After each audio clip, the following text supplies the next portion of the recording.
Howdy, folks. Welcome back to the Hunt Harvest Health Podcast. Oh, man, this is a very nice Sunday afternoon. We're sitting on the porch trying to get a little intro done. Yeah, our time is up. We got all of 20 seconds. Yeah, it's hard to get these.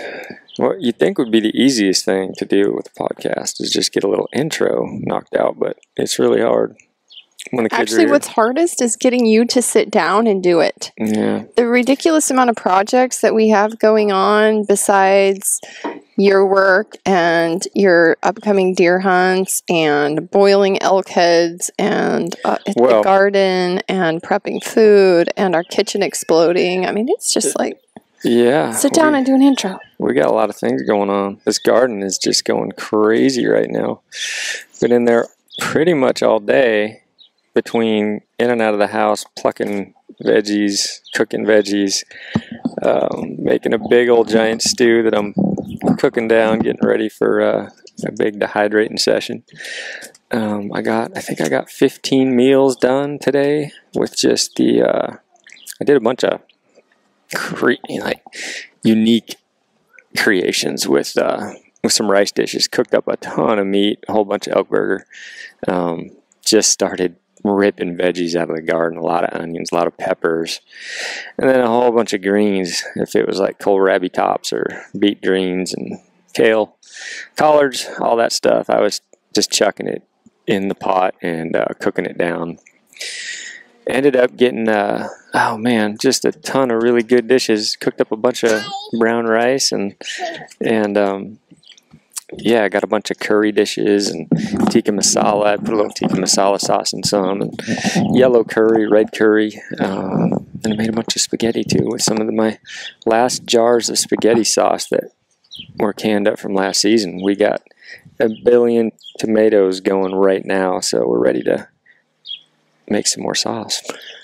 Yeah, we probably should do a quick podcast at some point here on the canning and dehydration, because there are a lot of questions that come in from listeners, and we just getting all these things out of our head, and we just do them. But the house right now is a sauna. It's about, today it was probably 80, and inside one of our rooms in our house where the dehydrators are running, it is like a sauna in there, and they've been running for days straight now. So there's all these herbs going right now, so I'm dehydrating like just bins of dill, trying to get all those dried out and into jars. And then also all the plums are ripening up right now, so we picked a crud ton of plums and pitted them and got those drying out. I'm going to take those on next week's hunt. Bunch of banana chips. You pitted all those plums that were sitting in there? Yeah. In the bowl? Oh, that's a different bowl. No, that's a new bowl. Oh gosh, no, I was like, I pitted a big pile yesterday. Oh, I didn't see you do that bowl. No, there's a lot of things we did. Cherries, we'll make plums, jelly out of that one. Bananas, a bunch of dried fruit for kind of snacks back there. So we beat Snicker bars, I guess. Yeah, it's just the time of the year. Yeah. Lots of stuff coming out of the ground. Yeah, if you haven't already, go to our website and check out our garden. There's a tab, the garden on there that I put, and it's just basically pictures of how our garden has matured from when we started it this season up through now, and I just keep putting like current pictures on there. So it's kind of fun to look at. I've never actually done that. All these years of the garden, I've never just sequentially put pictures together in a gallery like that, and it's kind of fun to look at it. Yeah, it is pretty cool. Yeah, from the start till now. Right now it's nuts. Just you walk in the hothouse and you can just go through and pick a couple handfuls of cherry tomatoes or some big old purple Cherokee heirlooms in there, and there's just a pile of stuff you can rip out. So it's hard to keep up, but and also it's berry season. The blackberries are coming on. I've got a ton of gallon zip bags frozen in the freezer because I have yet to be able to make anything with them, but got a bunch dried out, dehydrated, and powdered for smoothies later. Let me tell you, my most favorite thing you've made is the dehydrated raspberries. We've never dehydrated raspberries in all these years we've had these bushes. Yeah, we usually freeze them. Freeze them for smoothies and stuff, or make jelly. Yeah. Oh my gosh, those dehydrated raspberries in like oatmeal in the morning or something. It's just like, or yogurt. It's like a treat. Oh, they're so good. And then he made this red raspberry powder too. I think there's a picture in the garden gallery. The reason I made that is for smoothies. because that's perfect. You always complain about the seeds. A lot of people don't like raspberry seeds, so they just don't put raspberries in their smoothies because you get all the seeds, and it is kind of a bugger. But so I figured I'd just dry them out. And dehydrated raspberries are good alone. Just put them in a mason jar and seal them off and eat them as you want them. But then also you can powder them, and all the seeds get blended in. So kind of turns it into a powder. You have no seeds when you do make your smoothie, or you can add it to anything. You put it on yogurt or ice cream if you're an ice cream eater. Well, Dr. Jillian and I talked in that Q&A about she talked about green powders and red powders and all that stuff that you can buy. And yes, Tanis joined us. We got all of 1 minute by ourselves. She has the sixth sense of when we put these headsets on, it's like, let's come talk to you. And Dr. Jillian talked about all the green and red powders. And man, you make them yourself. Got the kale powder. We got the raspberry powder. Yeah. Hopefully we're going to make some blackberry powder because we got a blackberry bush going crazy out front. So it's kind of fun. Yeah, powder everything. I know.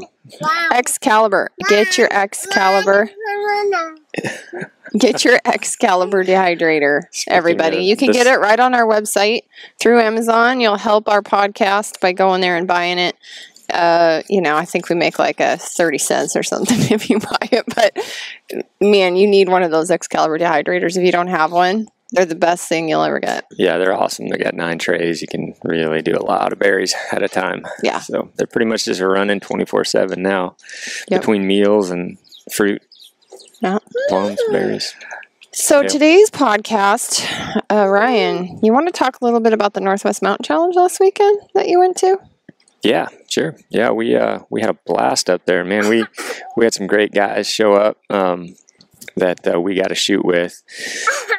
Kind of how that goes is Friday you do the you get up there, you do the night shoot. You do it used to be a glow stick shoot. They actually had lights beaming onto the targets this year, so made it a little bit different. But it's just kind of a fun little token thing that you do on a Friday night.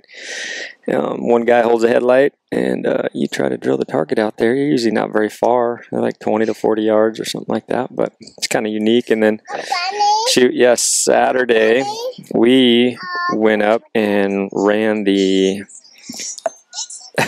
oh jeez, Barney. Oh man, no. Ran the there was 3 courses. There was pure elevation, and there was the Phelps course, and there was the Hoyt course. And so we ran through the Hoyt course first and then the Phelps course, and just had a great group of guys to shoot with.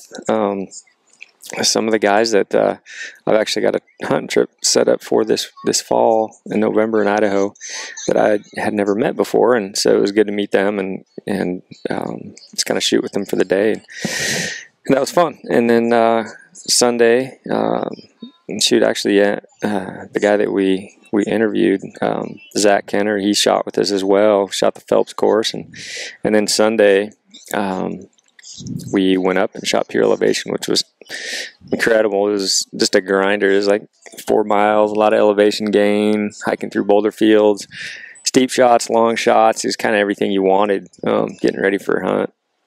Which my hunt is coming up in a week, so a couple of them kind of back to back. So that was awesome just to get that work in, and get up and shoot and hike around and hang out with some good dudes. And yeah, we got to watch a little bit of the full draw film tour up there. They had a few films up there that were just awesome, real good stuff. It was fun. Everybody enjoyed it. Of course, everybody's pretty tired at that point on a Saturday night, but yeah, I kind of screwed up. I mixed up that weekend. I thought it was the next weekend, and I schedule like 2 weekends of work a year. So I thought I was doing good by scheduling that weekend, so I wouldn't have to, no, it was that weekend. So I ended up working all day in Seattle and then driving up there, and I stayed Saturday night, got to see everybody and watch the film festival, which was fun, but I didn't get a shoot. So I had to go back to work Sunday morning. But looked hardcore. I saw the pictures and stuff in the video, and that's our ski hill. So it's like I'm like, oh yeah, I've skied that bowl. Oh yeah, I've skied that, and then I'm like, geez, looks totally different without snow up there. Yeah, I grew up skiing Stevens Pass. Geez, I don't know. I skied there 20 years. Back in the day when I did ski. Now I'm afraid of blowing a knee out, so I don't ski much anymore. But man, before depressing. I was a Seasons Pass every year. That was a bum, but yeah, it's just an awesome venue up there. We had a lot of guys show up this year. Last year was great, and this year I never heard a final head count, but it was a lot of guys, and that was good to see. I think it'll just keep getting bigger. Great course. The guys, Brock Aker and Travis, they set up an awesome course, and Brock deserves a lot of credit for getting that done, and Tyler Crockett. They all worked their tail off and made that thing, run real smooth. So it was great. Yeah, it's a lot of work to put all those targets up and take them all down, and in that elevation and stuff. Yeah, it was fun though taking them down. We went up and helped Brock, and all the guys at the end, and Scott Carr showed up. He drove up early. He got up early and blasted up there, so he got to shoot the course, and he helped us tear them down. And there was a handful of us that we gotta climb and go pull targets and ribbons and ropes, and yeah, it was a blast. Cool. So who are we talking to today? Who are you talking to today? Well, today we interviewed Zach Kenner, hardworking hunter, and the guy that we were shooting with up there on Saturday and Sunday. Great dude. Really glad I got to hang out with Zach. I actually went to his place and got to see some of the antlers and hear a lot of the stories and see his setup. I mean, he really lives it. He's super into it, and he's got a great setup there and shoots a lot. Great shooter as far as his bow. I didn't get to go shoot rifles with him, but man, the guy's really good at what he does and filmmaking. I think a lot of people know Zach by his films.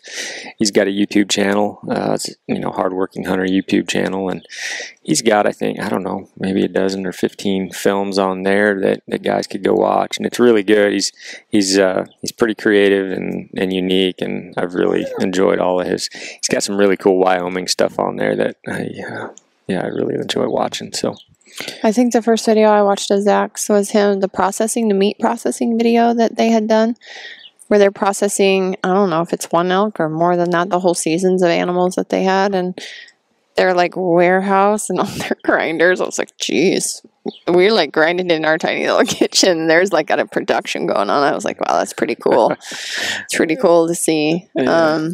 I think it was all the animals of one season or something they did, and it was pretty amazing.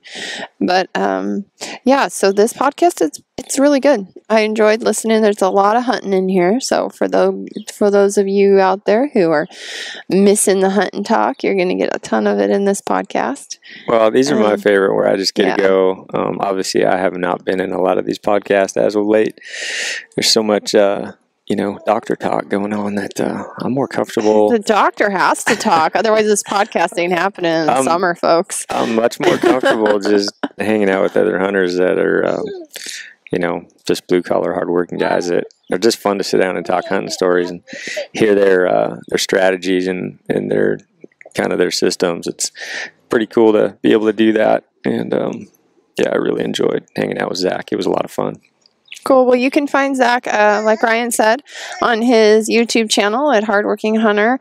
Instagram, he's hard_working_hunter. You can find him there, and I'm sure he has Facebook too, right? Hardworking Hunter. He does. And go check him out. Check out his films. He has a film this year, and he has a film in the Full Draw that we saw last weekend. Yeah, everybody needs to see that. It was really good. So. Yeah, he was funny before it. He says, well, it's a little different. It's kind of a different move. It's not going to be the same thing. Nobody's going to be expecting it. And then after we watched it, I saw him, and he said, "What do you think?" And I said, "Yeah, it was definitely different." than what I was thinking of. Yeah, it's really good. Yeah. So, okay, well, I guess we'll hand it over to you and Zach. I am sitting down today with a buddy of mine, Zach Kenner, hardworking hunter. I got to meet you this past week. Well, I met you before, but I really got to kind of hang out with you this past week at the Northwest Mountain Challenge, which was a blast. We got to shoot together for a couple days there and had a blast. So how you doing today, Zach? Oh, doing awesome. Cool. Doing a little bit better than I was up there. Like, I thought the mosquitoes were going to haul me off. Oh, man, yeah. It's bad. Western Washington and this time of year up in the high country is just gnarly. At least we didn't have those horse flies, though. Right. Those things weren't good ones. I mean, I probably counted at least 15 that actually got me. I mean, I was covered in bug spray head to toe. But now, you're a ginger, so... Yeah. I mean, you probably mark up pretty good, right? Oh, yeah. Well, and I noticed I'm not sunburnt, though. I did good there. I lathered up in sunscreen, so I survived. Yeah, you got to be careful in those. I'm the same way. I burned to a crisp, but... Yeah, that was a good time. That was, and I haven't done a lot of archery shoots in the past just because work kept me pretty busy through the summer. So this was the first summer I was able to really get out, and those were awesome. I had so much fun. I same way. I haven't done a whole lot this past year. I got into it just with train to hunts and stuff like that, and I've just fallen in love with getting up there and doing these little challenges and hanging out with guys like you and really get to meet folks at a pretty good, it's a good environment. Mm-hmm. And we all get to kind of test family environment. It is. I really enjoy seeing the kids up there too. Yep. Yeah, a lot of families up there. My wife actually showed up Saturday and hung out for a little bit.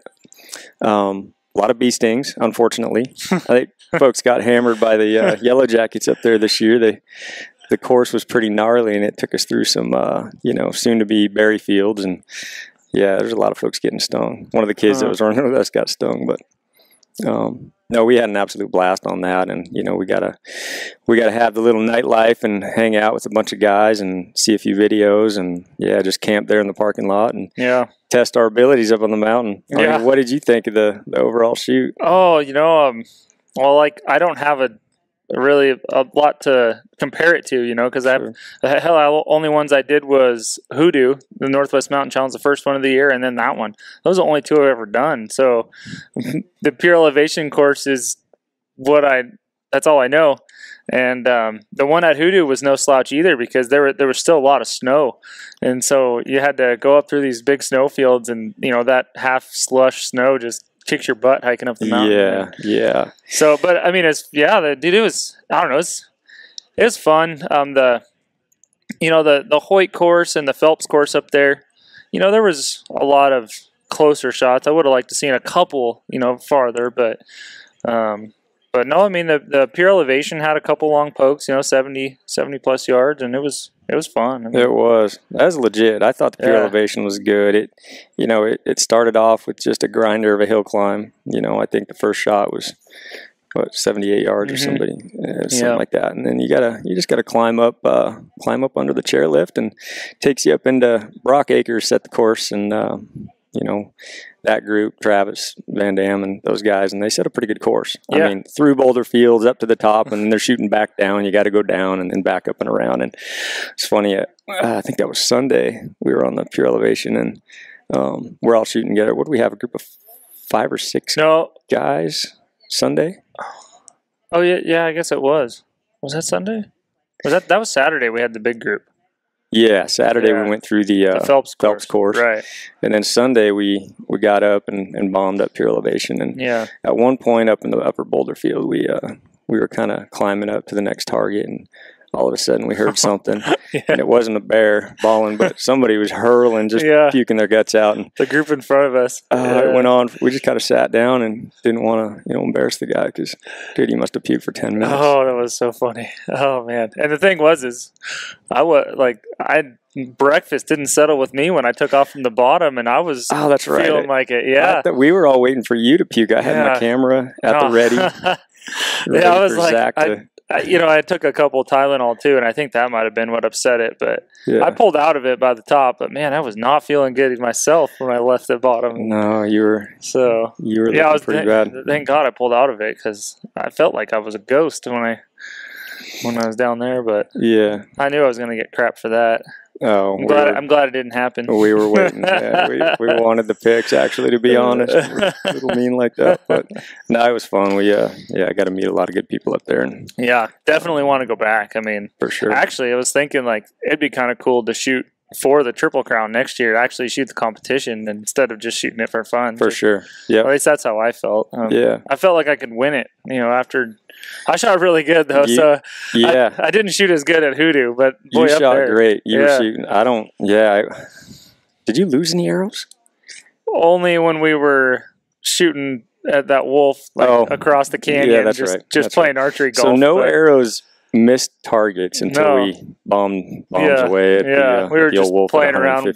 Yeah, but that was good. There was a lot of broken arrows up there because they had us, like I said, they had us pinned down on those boulder fields, and if you do miss a shot, a lot of those shots were shoot probably 55 to 70 yards or so at all angles, at all angles, ups, downs, and into shoots and into rocks, and so if you were gonna miss, most likely you weren't getting that arrow back, but. No, good times for sure.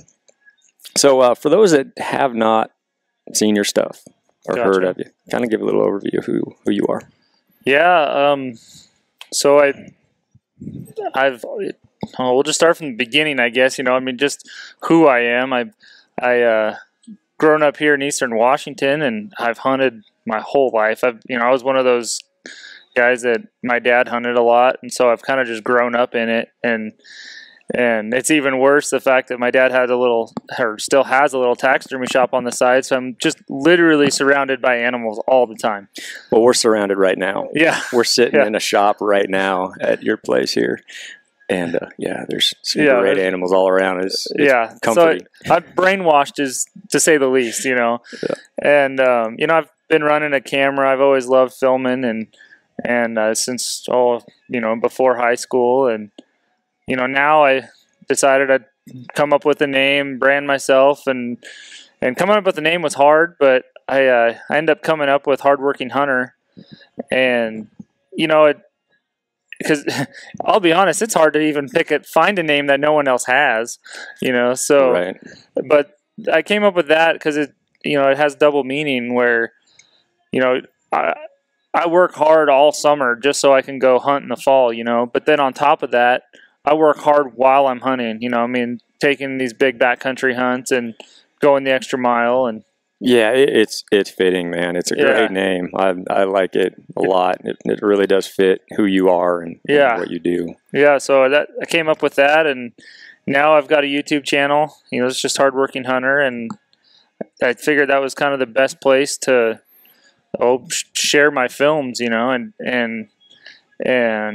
not have to buy film permits because I just give it all away for free. So for sure, that makes it hard that we're still under that law. But yeah, for sure. I don't know a whole lot about the film permits. I've heard the hassles that you guys go through, the hoops and all that. But since I don't charge for them, not making any money on them, I can pretty much film whatever I want and share it. So, and I enjoy sharing it, but at the same time, I enjoy watching them myself. I mean, that's. I'll be on YouTube just checking for comments or whatever, and I end up sitting down, and 2 hours later I get done watching all my own films. And so I really do enjoy watching my own stuff, reliving those hunts, and the ups and downs to those hunts. Well, and I think as the maker of the film, you're probably. I don't know if you're critiquing at that point after you've done the final edit and all that, but you got to have a little creativity. And I'm sure you're picking out things even after it's final cut, right? Yeah. And seeing things that you could tweak and change. And I think the first film I saw that you did, it was a Wyoming hunt that you did, mule deer hunt. Yeah. Man, it was really good. I think that was last year I watched that. But all your stuff is just, it's unique. It's very creative. I love it. Yeah. Thank you. Good stuff. And I know it's how a lot of guys have kind of found you is through your videos and showing some of the backcountry hunts that you do. And you're right. I mean, the hunts that you're doing, a lot of us Washington guys, we like to get after it, right? We have to. Yeah. If you're going to be successful here in this state, you have to be willing to get off the roads, and you have to be able to get away from it. And at least that's kind of what. Well, and we both hunt Idaho too, and that's the same way. I mean, yeah, and at least there's quite a few areas in Washington, but even more in Idaho where you can hike until you drop, and you're still not going to. Sure. Or there's just that much country that you can go hike and not hit a road. So right. So it makes it fun. Yeah, I think growing up, it's funny. My uncle. Back when I was, I wasn't even driving yet, and he used to tell me about these trips. He'd go to Idaho, and he'd go back into these, way back into the backcountry back then. He used to get outfitted in and then figured out an area, and then he'd go in himself. He was one of those guys. So, but he used to always tell me, I remember this sticking in my head, even when I was little, is, man, he'd say those Idaho, no offense, Idaho guys, but he said those Idaho guys, they just don't know how good they got it. They shoot their stuff from the road, and we're so used to not being able to do that here in Washington. There's not much, close to a road. And so he felt like he was just in heaven when he got over there. Because he get over there and, you get off the road a little bit, and it's just like magical. So many more bucks and so many more bulls. And to be honest, they still shoot them off the road over there. They do. Yep, for sure. There's so many animals. Yeah. But so when you got your start, like where did you start? You grew up here, Moses Lake area. What were you hunting in the beginning besides small game? I think we all started with the squirrels and the birds. And I still actually have a picture of the first sparrow I shot with my BB gun. Oh yeah. So I mean, and that was the first kill, But oh man, I'll be honest, it even goes before then. Like when I was a little kid, I would do bugs. I mean, like I had a big bug collection and whatnot, and actually entered it into a bunch of fairs and got some big awards for it. And that's just, I mean, just outdoors and wildlife. It's just who I've always been. Mm-hmm. And you'd think I'd get like a biology degree or something and go into it full bore, but I didn't. It was just too much agriculture around here, and that's where the money's at. So that's kind of what I went into. But no, I mean, Dad got me started, on mule deer, I guess. Actually, no, my first deer I ever shot was a white-tailed doe. No kidding, over here? Yeah. Down on some of the river breaks, so there's a handful of both species. And that was the first one, for first deer I shot. And then the next year, the funny story, like, it progressed because the next year, same story, we were hunting some river breaks and end up shooting across the canyon at this buck. I mean, it was just a legal buck, 3-point. And all of a sudden he just drops. My dad shot and he drops. And we were both shooting at it, just it was running, and they're just throwing bombs at it, and finally it drops. And we hike around the basin, or it's not even a basin, but canyon, I guess, and get over there, and where it was gone. Nowhere to be found. It's like, what in the world? I mean, it just, feet out from underneath it dropped like a sack of potatoes, right. Like you figure it's dead. And cannot find it. Gone. And we walk around, so we're like, well, let's just keep hunting, and we walk around the next ridge, and here's this one-horned buck standing there. Oh, no. My dad had shot it in the horn, and it knocked it senseless and dropped it. And luckily, because it was only a 2x3, and, they have to be 3 points to be legal, so luckily he shot the 2-point side off. And, I was young. If I shot my first one when I was 8, I was 9. And so here's this buck, and you gotta respect it, because when if you've ever taken a little kid out, how hard it is, and everything has to be perfect. Got to have a good rest, and so luckily here's this knocked senseless buck standing there broadside looking at us like doesn't know what to do. Right. So we got all the time in the world to get set up, and I made a shot on him, and that was my first buck. So it's like I got a doe, I got a one-horned buck, and then it was the next year that I finally got one with 2 horns. Oh, nice. That is the perfect escalation to start hunting. Yeah. That's how it's supposed to go, right? And then, I'll be honest, I shot deer first. It was later that I finally was able to like get a coyote and whatnot, because they're just so wily. But yeah, in this country that you're in here around Moses, it's open. It is coyote central. Yeah. There's so many, and a lot of guys come over here to chase them. But Mm-hmm. a lot of birds too. It's big bird hunting guy. And yeah, it was when I was younger. Not so much anymore, but getting up into high school and finally being able to have buddies that could drive, and then I could drive. So then we could get out and we bird hunted. I mean, I had a dog. I got my first lab when I was right before high school. So it just snowballed into having a good hunting dog, and then having a buddy that wanted to go all the time, and that's all we did, would just drive around and shoot ducks. Yeah. I mean, I've shot so many ducks.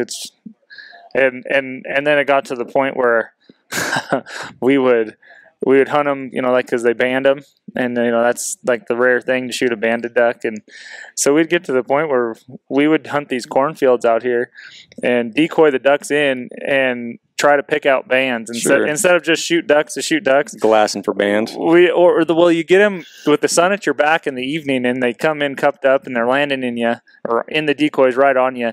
Those bands actually glare. Yeah. And so we were more or less, you don't want to say trophy hunting for birds, but being selective. Sure, being selective. And so yeah, I've shot, like I said, I don't know how many ducks, and that was great. Because I could go all the time. It's not like a deer where you only can shoot one. Right. And I fell in love with it, and basically it kind of coexisted, or I don't know, the timeline where my dog got old and couldn't go anymore, to where I was kind of getting more into the backcountry deer hunts, and so I kind of just got out of it now. But yeah, real similar to my story. Spoiled, really, because I grew up in bird central. This is bird central. Yeah, ducks, geese. You got a lot of ag fields, and we got a lot of wily roosters out here. So you got cornfields and tules, and so. Funny on spotting and stalking, right? That's how I love to mule deer hunt now with my bow. I learned probably some of the first tactics of spot and stalk duck hunting. And that sounds odd because most people think of decoying them, but we would drive around and hunt ducks with binoculars, picking out all these little water holes and seeing like, oh, there's only 4 ducks, 4 mallards out there right now. We're not going to walk that far for just 4 mallards. Like, there would have to at least be 6 so we could triple up each. Me and my buddy could each shoot 3. Sure. And so and then we'd end up like, so okay, this one's got 10 ducks. Oh, this is going to be a good shoot. So we'd figure out how to sneak through these coulees and sneak up on these ponds and jump shoot these ducks. And spot and stalk to the finest, and we have a close range weapon. You got to get close. So, and ducks are smart when they're on the water like that. Like they pick out movement very well. Definitely. And so, you got to, I'm not kidding. There's times we were belly crawling through, swamps to try to get close to these ducks. Yeah. Like cut corn and stuff like that. Oh, geez. Yeah. So, that's where I learned kind of some of the first spot, or I guess I learned more how to read country, than anything. I can see that. You know? Learning the little wrinkles in the topography and how to get in on things. Yeah, for sure. So, and it's just funny how, like I look at it now, and I see a buck bedded on the other side of a basin, and I'm just picking my route. Okay, I can get to that tree and come around that cliff, and it's funny how that all started. Hunting ducks. It's funny how spot and stalk guys think. I believe, because I find myself doing that. I don't care what it is. I see a horse in a pasture. I'm thinking about how I can get an arrow. Is he at the right angle and all this? And it's probably pretty sick in the head for me to think like that. But it's a horse. It's the size of an elk. I'm always thinking. But it's funny, the progression, and starting with ducks. And I was the same way. My dad, he'd take me out and we'd do a lot of upland bird. We weren't so much into ducks. We had Brittany's to start with, and then German short hairs and Weimaraners, and always had upland bird dogs. We'd get out in these breaks and hunt chucker and quail and pheasant and this and that. And it was just always hiking and putting miles on.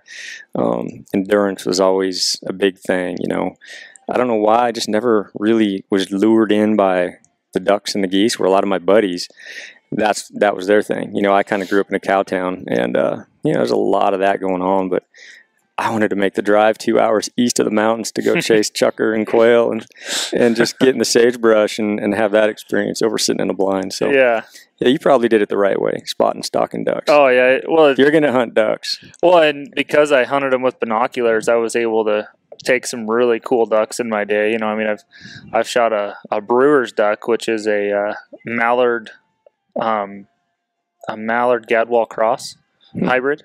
Okay. I've shot a pintail, pintail mallard cross, and the one I've shot was probably only like an 8th pintail, but I've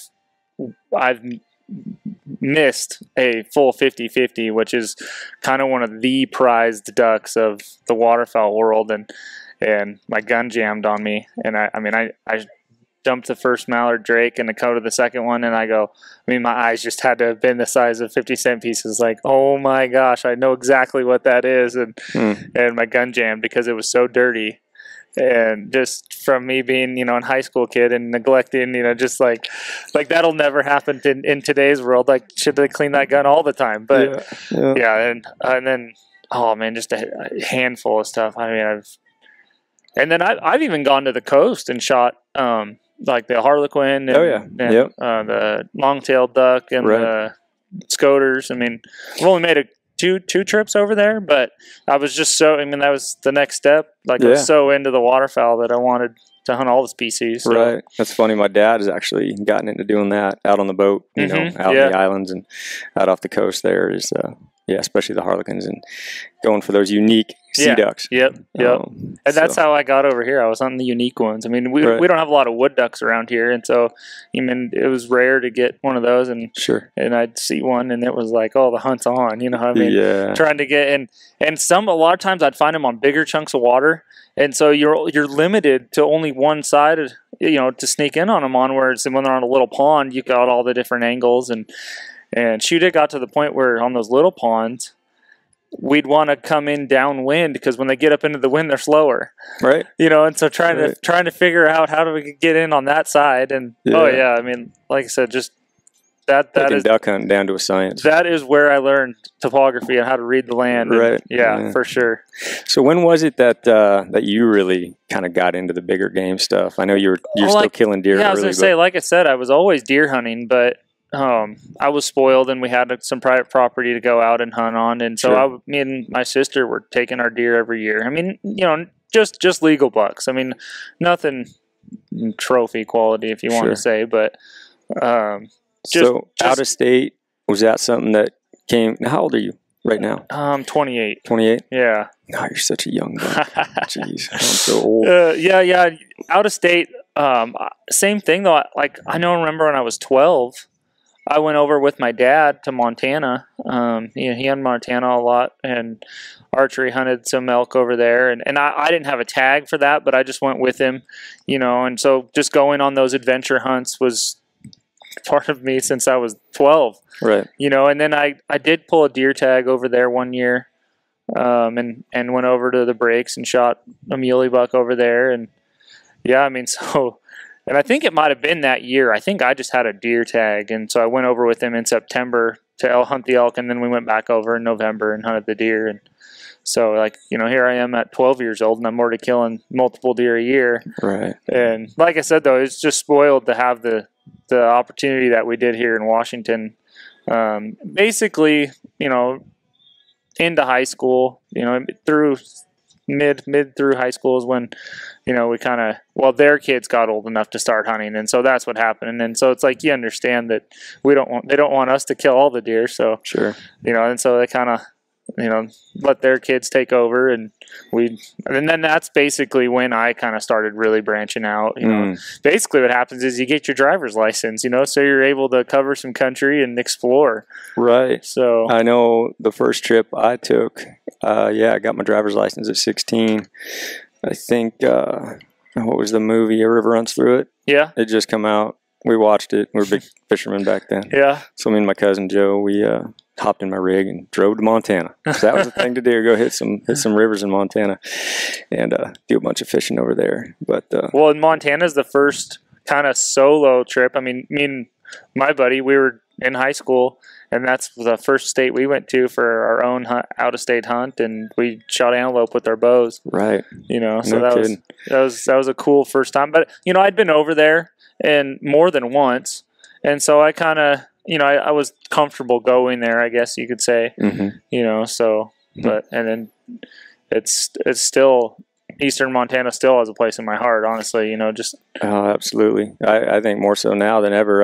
I've been hunting Eastern for a lot of years, and the more I learn it, I mean, it's just a cool place. It's just, you know, the so weather. Big. It's huge. It's so big. You just can't see enough of it. No. You know, every year you know, you might go back to the same similar haunts and check them out, you know, but you're always learning new country. You're always expanding your knowledge in areas. And yeah, I love just getting over there. You know, like I said, you got those places, but you're just, it's just too big. It's just too big to see it all. I tell you what, though, since Onyx Maps has come out, like, it's amazing how much country you drove by in the years before. You know, and we were talking about this before. When Onyx came out and you could have that chip and drive around with your GPS on and just be like, oh, well, you know, there's no sign that says I can go out there, but obviously I can. That was a game changer. It was heaven.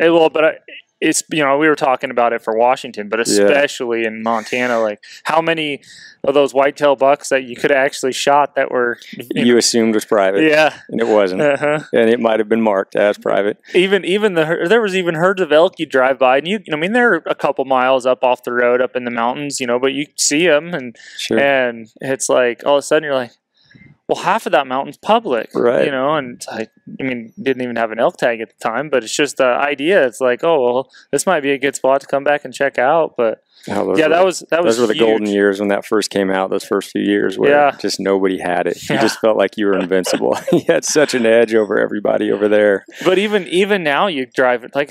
But that's kind of where I was getting at. Is even now you drive over there with that, and it's like, dude, that's finding all these new spots. Like, it's crazy. Crazy. Yeah, and what I think has helped me the most is there's so many of those little sliver pieces, you know, the little yellow sliver pieces that get you to a bigger area. Yeah. Gosh, it's opened so much up. And now, you know, there's so much private landlocked stuff. Hitting a little spot, trying to snuggle your way off the road and hitting that little yellow sliver and hiking in. Man, that just puts you in some really, really good areas, and every year we're finding new little places, and it's a ton of fun. It's a whole nother challenge. But Eastern Montana, I don't think I can skip a year. Yeah, there's so many other hunts, but it was definitely a good place to, you know, kind of break my teeth or whatever you want to call it. Sure. You know. So when you now I want to ask, what would be your ideal state to hunt? Oh, for what? You've hunted a few mule deer. Oh, see, now I feel like my preference is skewed because I have not hunted Colorado yet. Okay, yeah, you and me both. You know, so it's like, I'm kind of. I mean, I've had an epic last couple of years in Wyoming, but with the winter kill now, like, I mean, and then. I don't know. Have you done much in Idaho? I have, yeah. I've actually killed some of my bigger deer in Idaho, but, you know, early archery stuff. But it's same thing. That spot that I killed those bucks has kind of gone downhill too, and they opened up a late rifle tag in there, and it hasn't been the same since. Right. And but it still has a lot of opportunity. I mean, there's just so much country, and just so much country, and a lot of it's public. You know, I mean, it's just you can't cover it all. Yeah, you know, sure. and there's multiple styles too. You know, I mean, there's deer up north in the thick timber, and there's deer down south in the flats. You know, I mean, so anything in between, like, it has it all. It doesn't have a lot of the high basin stuff that you see in Wyoming, Colorado, you know, but there's some of it for sure. So, I mean, so like, to answer your question, that's a hard one because as of the last 2 years, it's definitely Wyoming. Yeah, I was going to say, some of the films I've seen that you've made, it looks pretty sweet. Wyoming was pretty sweet, but I don't know how. I'm really curious to see the reports on this year. Right. So. Yeah. But that's, I've kind of learned, though, even though you call me a young buck, 28's young, dude. For the little bit that I've covered a lot of country, I've learned that the hunting spots aren't good forever. It's just, especially now with social media and whatnot getting out, like, you got to keep moving. Yep. You got to hunt an area for a couple of years, 2-3 years, and you could basically hunt it out. You kind of feel it starting to go downhill and then move on. But at the same time, like, that's why I really love hunting multiple states and multiple spots, because it's like, okay, this spot's not as good this year. Well, maybe I'm going to spend more time in, like, say if a spot in Idaho is kind of going sour. Well, you could really either pick a new spot in Idaho or, like, go to Montana and try that out, and then, maybe spend more time in Montana next year if you found something different. Sure. Yeah, it goes in cycles. This year, like you mentioned, the winter that we just had. Yeah. I'm definitely there's some spots that I had planned on going into this year. I'm not going to go this year. I definitely put more of an emphasis on getting some high desert style hunts, and so we will be eastern Montana that had no effect this year. Nevada, eastern Oregon, there's places to go that I'm going to give my my home bucks a little break, because I know some of the basins up there, they took a pounding, and hopefully they pull through and it's not as bad as we think. But it's nice to have that option these days, and Idaho's so diverse, like you said, the North Woods versus all the way down south, and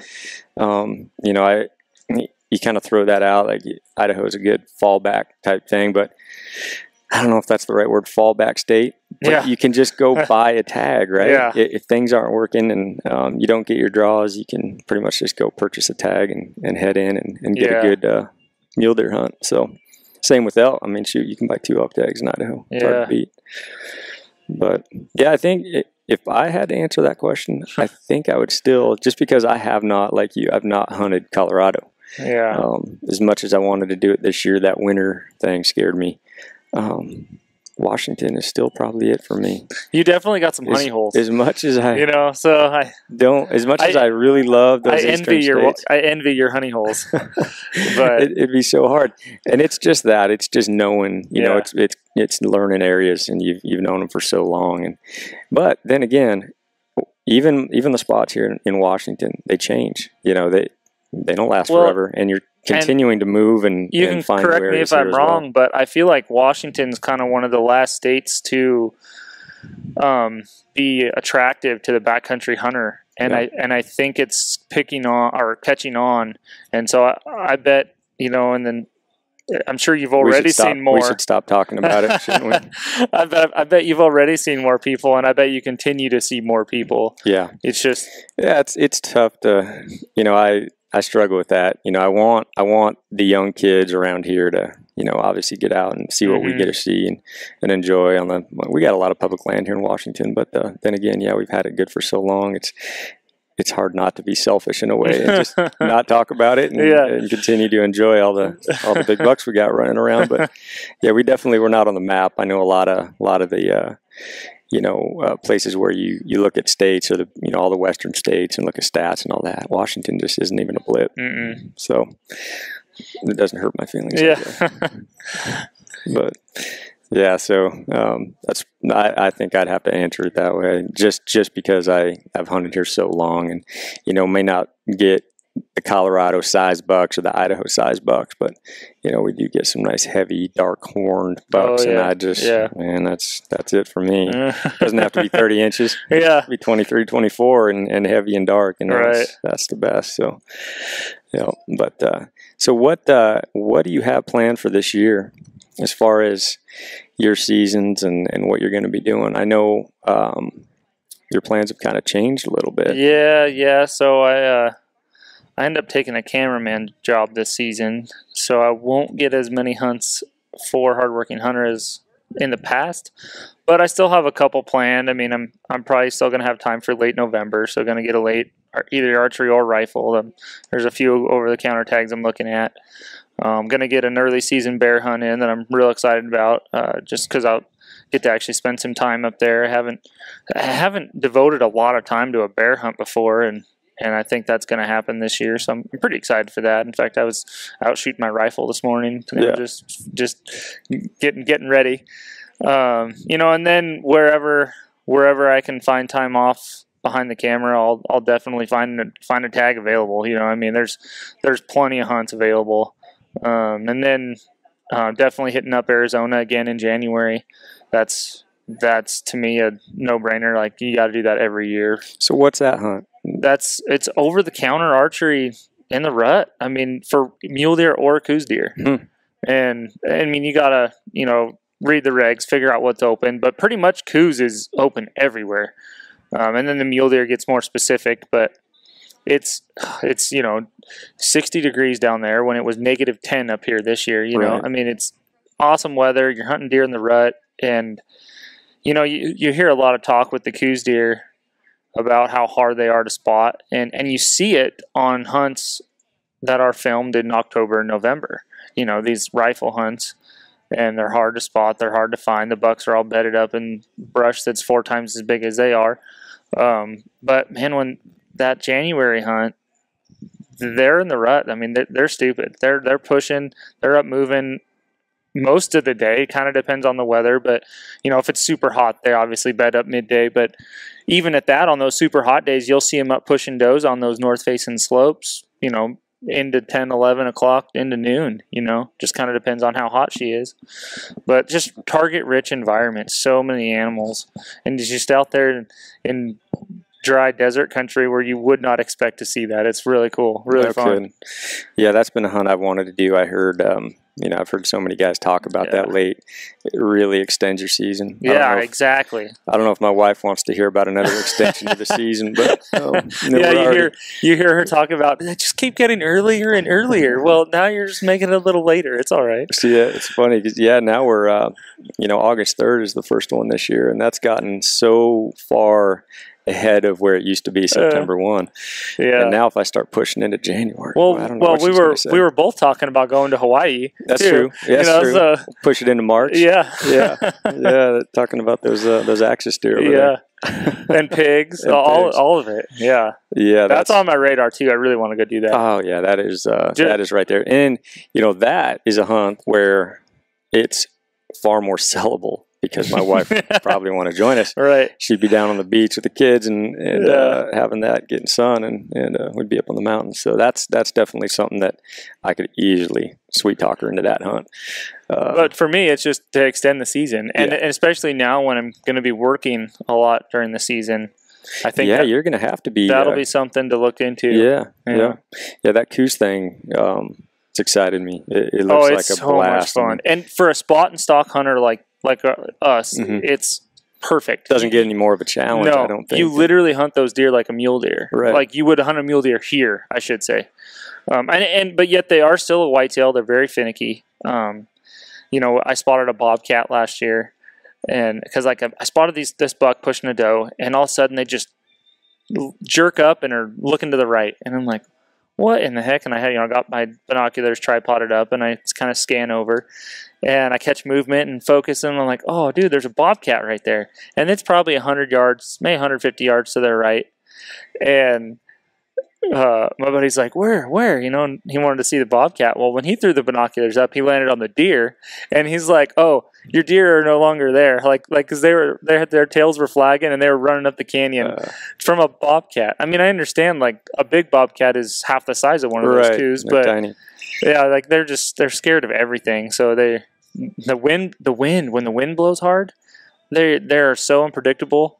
A good big gust of wind comes up and they run 150 yards for no reason. They're scared of everything. Right, or super skittish. Yeah, but at the same time, it's fairly easy country to read. Like I was talking about earlier, just reading the country, you can sneak in on them, and especially if you can get them bedded, which a lot of times they bed in those north-facing thick timber stuff, and it just kind of depends on where you are, though, too. I mean, we're hunting some foothill stuff where there is more timber, but there's other areas where it's just brush. It's not even real trees. Right. And that stuff's a lot harder to sneak in on them on because it's so thick.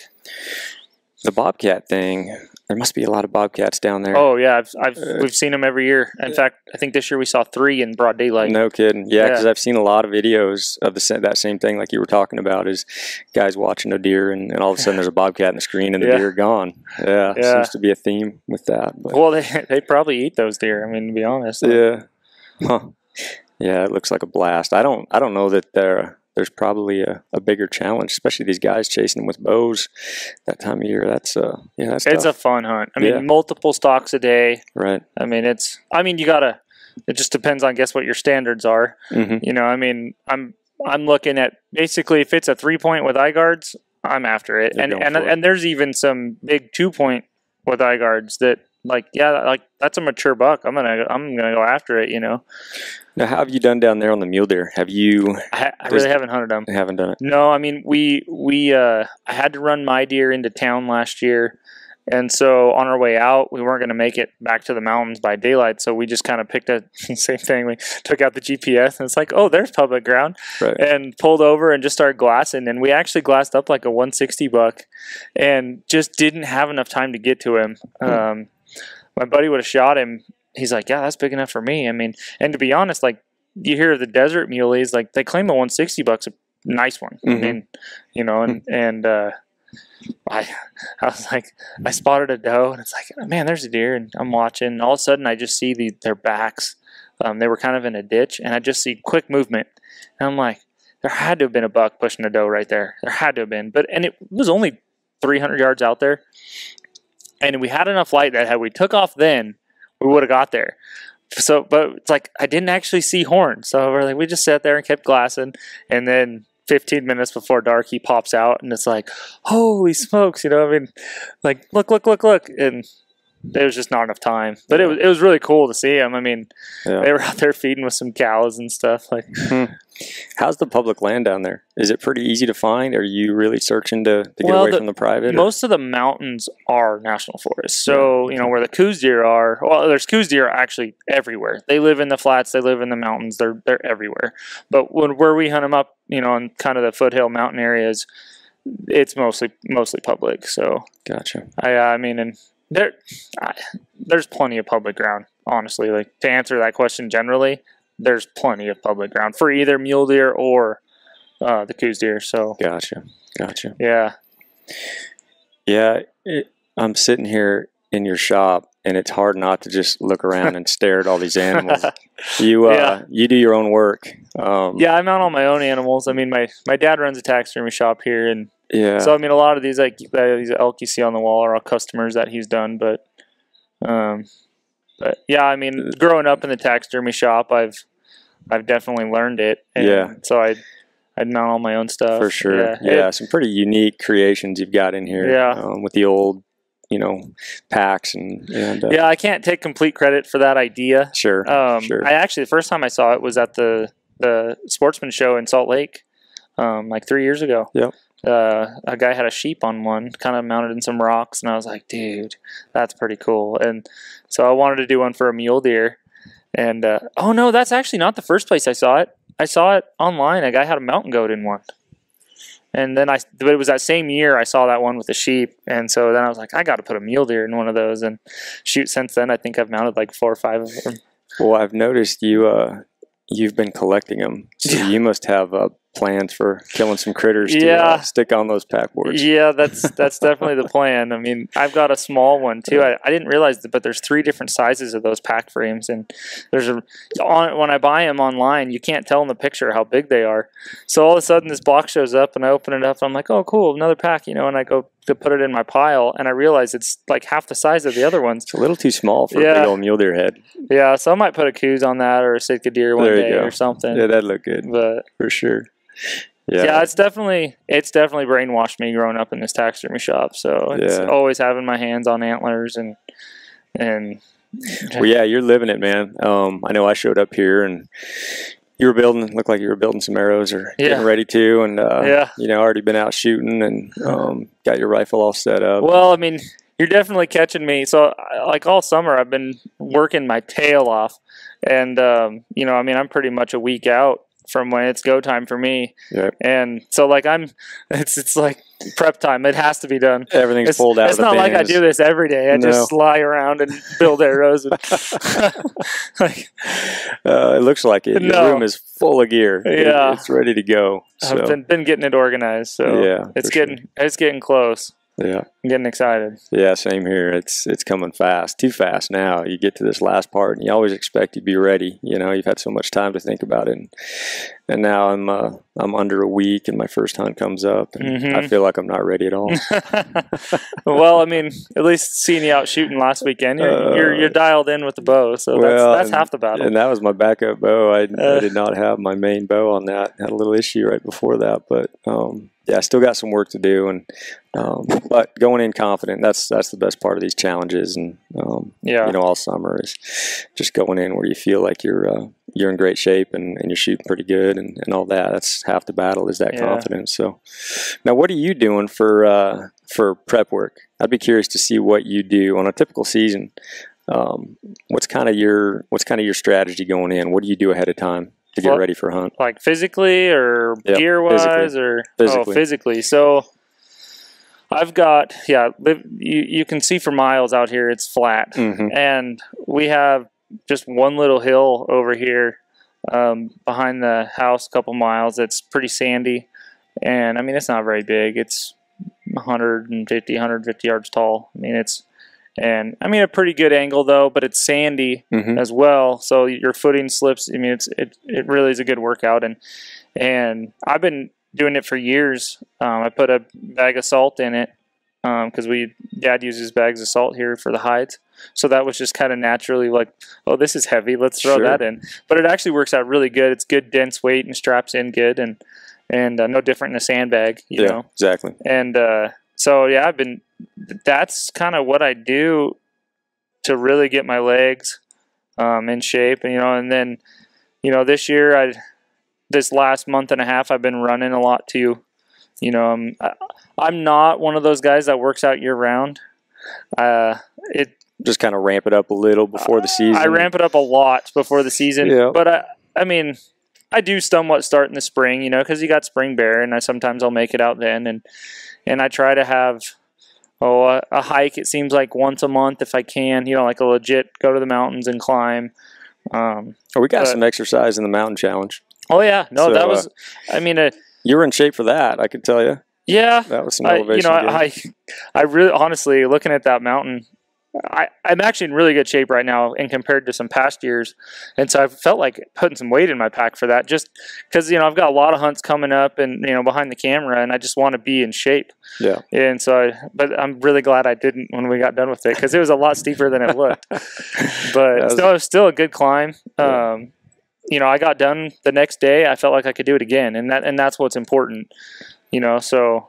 Yeah, I think pure elevation alone was, what was it? How many miles? Is that 4 miles altogether? Over 4. Over and down. Yeah, and then we were running around afterwards picking up. That's right. The targets. So cleaning up. Yeah, so that was definitely a good workout. But I mean, that's really all I've done. I've mixed in the past. I've rode bicycle a little bit. Try to help with cardio.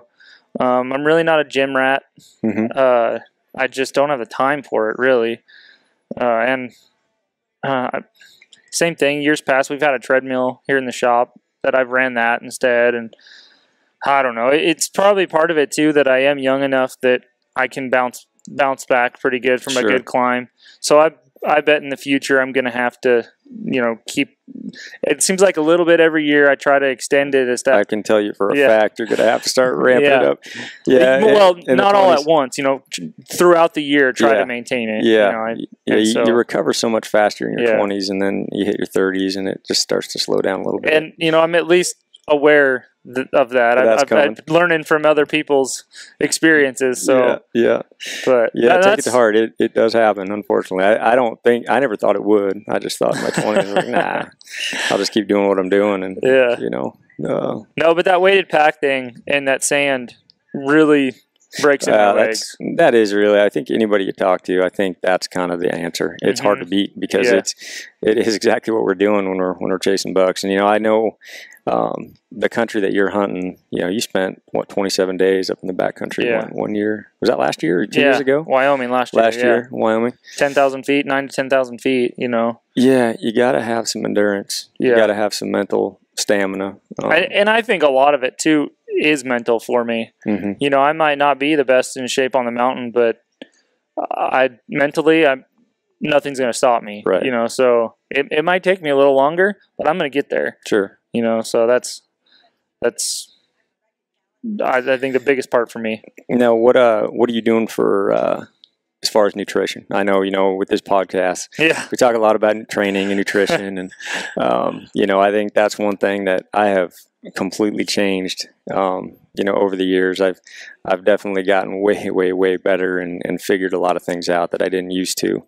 I used to just, it was like everybody else, to throw some bars in a pack and some bagels and think I was good as long as I was filling my belly.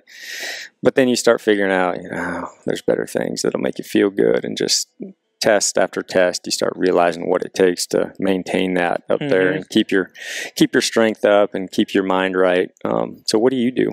Well, the last part you just said there, keep your mind right. So I will admit that candy does go with me in the backcountry because it helps me keep my mind right. Like, what kind of candy are we talking? Are you talking the little hard candies you suck on when you're hiking up the hill? Starburst is pretty good. Jelly beans, any kind of jelly beans, and then occasionally, like Snickers and whatnot. I mean, now granted, I don't eat it the whole time, but to keep my mind right, like that's. This is... You know why you need that? Because you're not a coffee drinker. Well, maybe. I can't disagree. But I figured that out about you. I can't believe it. How do you maintain your sanity up there without any coffee? I've never been a coffee drinker. No, I don't like the aftertaste. It's just a taste thing for me. Yeah. I mean, I can drink it. It's just not my favorite. Yeah. It's like I got to pour half a cup of sugar in it. You're not a druggie like the rest of us. Right. That's probably a good thing. Yeah. Well, I don't know about that. Although, some of those like energy and focus, supplements I've been, that still got caffeine in it. You can get your caffeine from those. The energy focus is a great one. But so I definitely do pack a little candy. I admit it. But no, this last year I really dove into creating my own meals a little bit, and part of it's for cost. Actually, a lot of it's for cost. Yep. And then part of it is I feel like crap when I eat those mountain houses the whole time. And I don't know whether it's the salt or, exactly what it is, but my body is starting to reject it. And I get to that point, 10 days down in a hunt where I look at all the meals in mountain house bags I have laying there, and like, my body doesn't want any of it. Like, I like, no, that doesn't look good. No, that doesn't look good. Sure. No, that doesn't look good. I've always been pretty good about listening to my body as to what I want. I mean, whether it's, all of a sudden one day I'm craving cheese. Well, I either need some calcium, or I had a really hard workout the day before. I need to replace some fats or something. I mean, there's a reason I want that. So I've learned to listen to quite a bit, and then just kind of take mental notes of why you're feeling good or bad. Right. Yeah, exactly. Yeah. And so, my backcountry meals that I made last year weren't exactly, some of the healthiest, for what you're running, but they're less salt. I did use my own meat for protein from a deer the year before, so that was good. And I was only getting salt from the processed, potatoes. But so are you using, what are you using for potatoes? Are you using like Idaho? Yeah. And then that makes, I was using it from the box because it was cheapest. Sure. But you could easily do the bags for really not that much more, and then you get the different flavors, with the garlic. But I put my own seasoning in it. Like I'll put ranch powder in one of them, and then different types of gravy, which that also has a lot of salt in it when you buy it in the bags, but it's cheap. Right. Like, I mean, I'm into these meals, not including if you really want to calculate the price of the meat. I don't really count that. I already had it. You already got it, yeah. Yeah, you can calculate money for it if you want, but that's just the price of experience. So I'm curious on that meat. Just on a side note, how did you do that? You said you did a whole deer. Yeah. So I you see the big giant crock pots that people use for like big pulled pork parties or racks of ribs. We have at least one of them. So I had to do it in sessions. I mean, I didn't do it all at once, but I did cook the whole deer. And so I would crock pot it. Basically no seasoning or nothing there. Just cook it down so that it falls apart, and then I'd take it out of that crock pot and spread it out onto the trays to dehydrate it. And then once it's dehydrated, I crush it even more with my hands as I put it into the bags, because the smaller that meat is, the better it rehydrates. So, I mean, I tried different types of other meals like, fajitas and like different stews and stuff. And if you don't get that meat small enough, it won't rehydrate and it's not as good. So to me, that for meat, when it comes to rehydrating meat, that's the best way to do it, is to crock pot it. Or crock pot it. Yeah. Cook it down to nothing. I agree. Or like Joey was telling me to pressure cook it, which is, I mean, kind of the same thing. It's just faster. Yeah, exactly. So yeah, it's kind of, we do it that way. And, honestly, a lot of the meals that we make now, we're just making the entire thing together, like a thing of chili. I'll let that thing, to get all the good flavoring out of, everything I've thrown in there, the garlic and the veggies. I'll just let that thing cook down till it's thick, and that's really, you're pulling everything out of it. It's got the best flavor when you've let it just go all day. And, but like you said, with getting those pieces of meat small, when I grind that burger, so you do it all with ground burger? Yeah. That would be a huge. That would help. I don't add fat to a lot of the elk burger, and I'll use that for some of the stews, and it just crumbles, right? It's not all. I'll use a real fine piece on the grinder and get it real cut down small, and then when you go to cook it, it just falls apart. Or you put it in the crock pot, it just falls to pieces, and you get those nice small pieces, and that's worked really well. Yeah, burger would be a good way to do it. I mean, I didn't even think about it. I mean, because I just had that deer, and in fact, it was after we already processed most of our burger, so I was like, I'll just crock pot it, and it worked. And I was surprised at how long it's lasted me. I still have some left over. Yeah. So. Yeah, it's such a good way to do it, because I agree too on the price. Man, I used to cringe spending that $8 or whatever for one meal, and you're eating so many of those in a season, and you're right, you just never felt very good. I don't know with 100% certainty if it was the sodium or if it was just lack of nutrition, or just too much processed or ingredients. To go back to like my Wyoming hunt this year, 27 days. This was my first year doing my own meals, and I still have a long way to go. I mean, talking to you guys last weekend about all the different recipes and stuff you have, like, I'm super excited to, try some of these out. But one thing I will say, even with just my plain meat and potatoes mash, basically, is all it was. I mean, different flavorings, gravy and whatnot. And then pastaroni on top of that. So I would, just a good source of carbs to help me push on. Because, I mean, I was burning so many calories. Because I'd glass a spot in the morning, and a lot of times I'd hike during the day, heat of the day, which is not the best for you nutritionally and hydration, but it's just the deer bedded up. It's a perfect time. You're not wasting glassing time, right? So there was a lot of times I was dehydrated trying to save water because I'm doing it on top, but that's what you had to do. But so. With all that, and I also added a little bit of protein powder to my oatmeal in the morning. All that said, I only lost 7 pounds in 27 days of hard grinding. Yeah, that's impressive. And 27 days in the Wyoming high Yeah, country well, like I'm that. not. Like, It wasn't 27 days straight. There was, different. We'd pop out to move trailheads and grab a shower and a real burger and whatnot. I mean, but still, pretty much hunting the whole time. Yeah, there was. I mean, I'll admit there was a lot of days I was exhausted, absolutely exhausted, between the elevation and the sun beating down on me, and packing a lot of weight because I'm packing my water. And yeah, I was very happy with the way I performed nutritionally. That was just small changes. I think the protein powder probably helped a lot, and then whatever's in the mountain house that I don't like. Like I never felt crappy because of what I was eating. Gotcha. I might have felt crappy because I was dehydrated, but that's my own fault. Like hard to pack a lot of water up into that country. Exactly. How much weight do you want to carry? Yeah. So there all those little things. I think protein is one of those. It's one of those pieces of the puzzle that I know how I used to treat. I didn't ever have enough protein up there. That's kind of when you really need it. You kind of want to keep that muscle that you've gotten, and not just grind it down. Adding the protein powder, like a good protein powder, removing the sugar in the oatmeal and all that.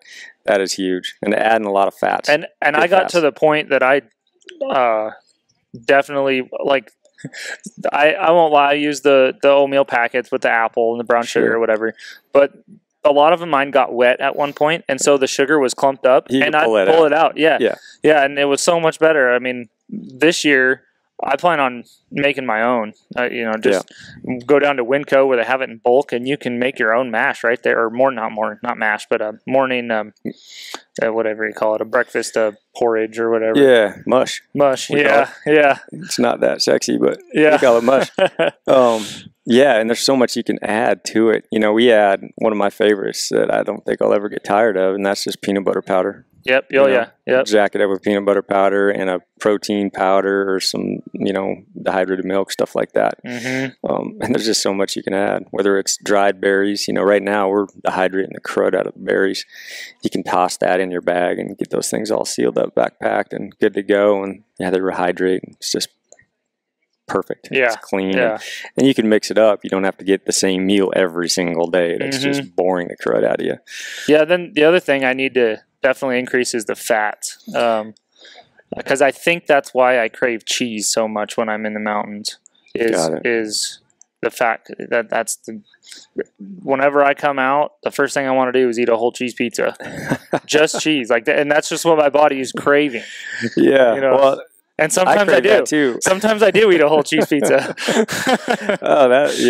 It's hard not to crave cheese pizza or any kind of pizza when you're coming down. That's. But I think it's the fats. And I think it's the cheese. It's the fats in the cheese is why my body is correlating. Right. So and one thing we've added, we do those mush meals for breakfast, and then we also have them throughout the day, and I just toss a ton of shredded coconut in there, and that's one good clean source to get.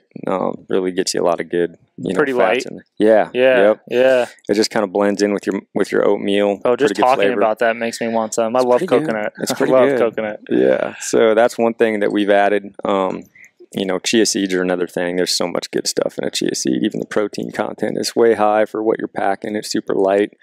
One of those other pieces you just toss in your mush. And, if mush gets old, you just mix up the flavor with a different type of berry or, like I said, peanut butter powder or butter powder. There's a lot of things you can add to it. Yeah, I didn't even know butter powder existed until you were telling me about that the other day. It completely does exist. I was like, where can I get this? It's pretty awesome. Yeah, all those little things, they weigh nothing and they help you out. What I feel, they help you out immensely. So, not just for your coffee, but you can add that to any meal and make it good. So for you, it'd be adding that to your potatoes. Oh, yeah. Your Idahoan potatoes. And I'd use a lot of potatoes, but I also used rice. That was a great filler. It's just a source of carbs. So, whatever you want to use, rice, potatoes, beans. Yeah. I guess that's most of it. Yeah, it's a good base. Use a lot of that brown rice with a lot of dishes now. And, just to keep your psyche right, so just keep your mind right, it is important to mix things up. So you can make this really nice dish, some type of a vegetable stir fry, everything, meat, if you want potatoes, whatever. And then, you'll add, like, I'll find different flavors of curry, which is another, good thing to have. Whether you get a spicy curry, like a red curry or a yellow curry, or, right now we're using this, what's that stuff called? Like tikka masala, something like that. It adds a pretty good flavor if you like that flavor. And you just add that to any of your rice dishes that's already just loaded with meat and vegetables. And just a completely different flavor from the night before. So it kind of keeps it interesting and not stale. Yeah. Boring. Oh yeah. I definitely got bored with my potatoes last year, but I felt good on the hunt. So I just kept scarfing it down because I was very happy with how I performed. Right. And it was night and day difference between that hunt and like a 15-day Idaho backcountry trip I did the year before, and where and part of that too, I just ate like crap, period. Like I packed cookies in on that one, and there's definitely an inner fat kid inside of me. But between the cookies and the mountain house, like I felt horrible at the end of that hunt, and for no other reason than what I was eating. Yeah. So well, dude, I can say, I've got this. I don't even know if I should say it. It's embarrassing. We got this tradition, right? And Jeff Lusk knows this tradition very well because he hunted with me last year in eastern Montana. I always, from the early days, my mom used to make Rice Krispie treats. Oh yeah, right. And I don't know if it's I don't know what it is, but I have to make a batch of Rice Krispie treats now if I'm going to eastern Montana. It started off that way, when I was hunting with my dad, and so some of those bigger long road trips, it's like you got to do up a Ziploc bag of Rice Krispie treats. So, well, I mean, I admit it. It's organic Rice Krispie treats, right? So they got to be good for you. Marshmallows. Yeah, they got to be good for you. You put kale powder; they're all green, but they're delicious. But no, that is huge. I don't know that I would have believed it if I didn't experience it myself on just how much nutrition keeps me going in the mountains now. Right. Yeah. And 27 days, you gotta do something. That's impressive. I think the longest I've been out on an actual extended hunt where I never got back to the trailhead was 17 days. Yeah. See, and I was in and out of the trailhead, I think 4 or 5 times that month. So, it wasn't a true long, the year before on that Idaho trip, that was 15 days. Then, my buddy left, I don't even know what he went to town for. Another tag, I think, honestly. But I stayed in camp. I actually was at the tent the whole 2 weeks. So, and that was... It's a good test. Yeah. Of your mind games. That's where you're at mentally. Yeah. It's tough to do. Of course, having a partner does make it a heck of a lot easier. Yeah. But for sure. So, I got a question for you. You've done really well on mule deer. Is mule deer your favorite, or elk, or antelope, or bear? What's going to be your top pick? I definitely have to say I'm a mule deer guy at heart, but it's kind of a progression. To make a short answer long, I definitely, the more and more I get into this, the backcountry adventure style hunts, it doesn't matter what animal I'm after. I just really enjoy being out there, getting back deep. Mule deer are definitely what I'm good at. So I tend to lean towards that more because I do like to be successful. Sure. But I've got a wild itch to, do a trail cam / tree stand / ground blind whitetail hunt up North Washington, just because I do want a big whitetail under my belt.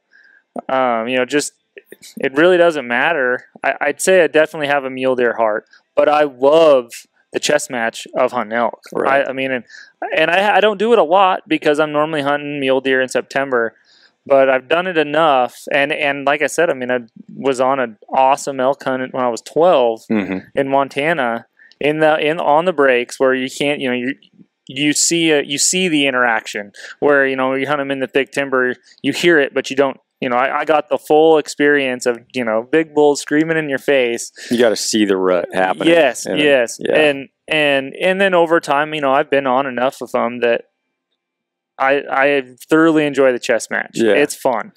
And I definitely want to do it more.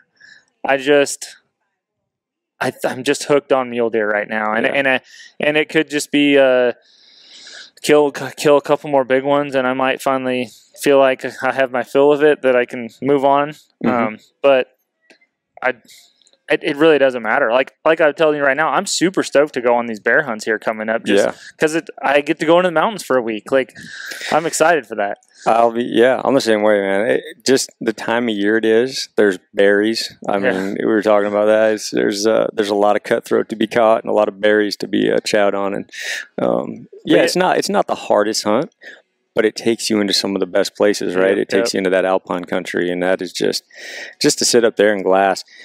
I think mule deer for me is just that. As much as I love, like you, the chess match of the elk, and how much I love the elk meat, I think you know, being I'm kind of I guess it's probably antisocial. It's the spot and stalkiness is what it is. Yeah, it's that challenge. You know, I think that's what it is with mule deer. And it's the country that it takes you to. I think, you know, when I pictured in my head the tops of those mountains, it's just that's just where I want to be. Yeah. You know, it's that challenge, and they're just those big old bucks that we're going for.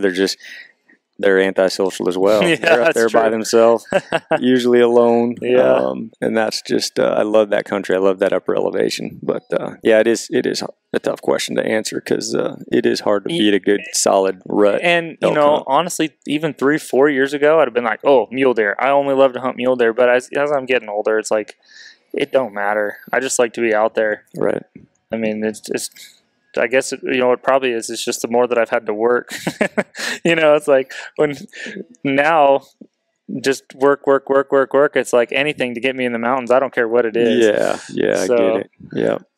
Yeah. I enjoyed a spring bear hunt this year that I'd never done. Yeah. In this state, you just can't draw. You know, you can pull a tag every year in Idaho. It's just you never draw in Washington, and so that was a completely new experience. And I'm addicted to that now. Have you done much spring bear in Idaho before? No, it's totally new. I've been so addicted to the fall bears because you have a good spot. Really. We got really good spots. Yeah, and I hunt both sides of the state. I hunt east and west. And it's not even a good spot. You can find bears everywhere. I mean, well, by the spot, I mean like the North Cascades. Yeah, as North a Cascades. Like there's just so many bears up in there. There's a ton of bears. Yeah, and it's just there's just berries everywhere. Yeah, and you know, not enough people do it and get out, and that's why I like I like taking people bear hunting, because you know, it's not like you're taking them to your deer spot or elk spot. You're going in and you know, you're introducing them to another area, and every year you can find new areas for bears. There's one area that you have to go back to. And it's the country you talk about, because you're going high for those. You know, I mean, and the mountain lakes that you're up there next. You know, you can camp next to and you know, fish as much as you want. The thing about it is it's not like it's just a morning afternoon thing either. One in the fall, where spring bear. It was just that. There was a big gap during the day, which is one thing that, you know, you get a little restless. Sometimes they'll come out, you'll see them, but mostly it was a morning, evening type hunt. Whereas in the summer, or, you know, August here, these bears, you see them all day long. When those berries are out, the huckleberries and the blueberries, they're out all day. And like I was telling you about those puddles up there that we get in the Cascades, those puddles up in those rocks, dude, those bears just look for those puddles. And the hottest time of the day, they'll go, you know, take a dip. And you know, if I'm seeing bear trails throughout the blueberries and there's a puddle close by, come 2-3 o'clock, I'm going to sit next to that puddle, because that bear is going to be in there most likely. But yeah, it's just a different type of hunt, and it's pretty fun. But all right, I'm going to ask you some questions. Oh boy, the end of the podcast questions. That's right.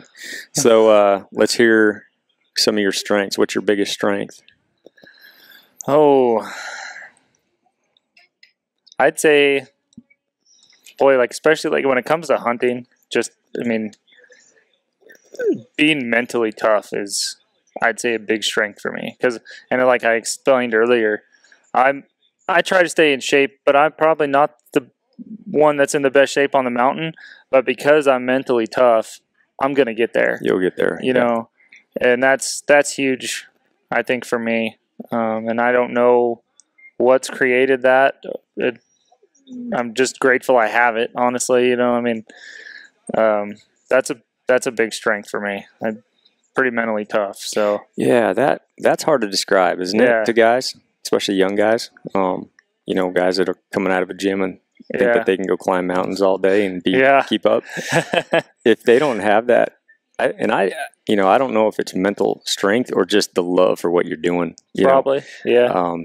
You get such a rush out of doing it and being up there and getting that opportunity. It's hard to explain, but I get that. Yeah, that's probably what makes you so successful year after year after year. Yeah, but I'd say that's probably the biggest strength. Yeah.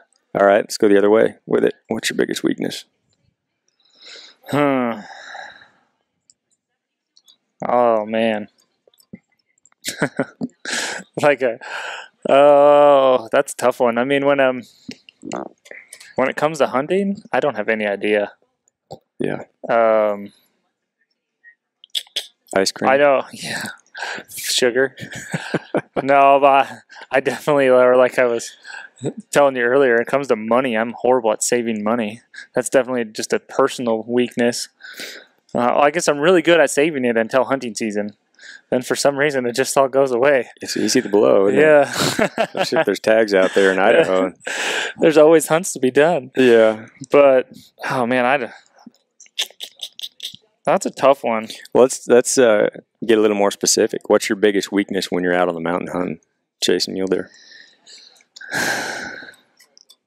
You know, I would say patience, but I can be very patient. Mm-hmm. But it's just, I guess, if I sit there, glass a basin, and I don't see anything at, prime either morning or evening glass, a patient guy might sit there and do it the next day where I want to move on. And I don't know that that's good or bad. Yeah, I don't know that that's a weakness. I think that's... I don't know. Well, I mean...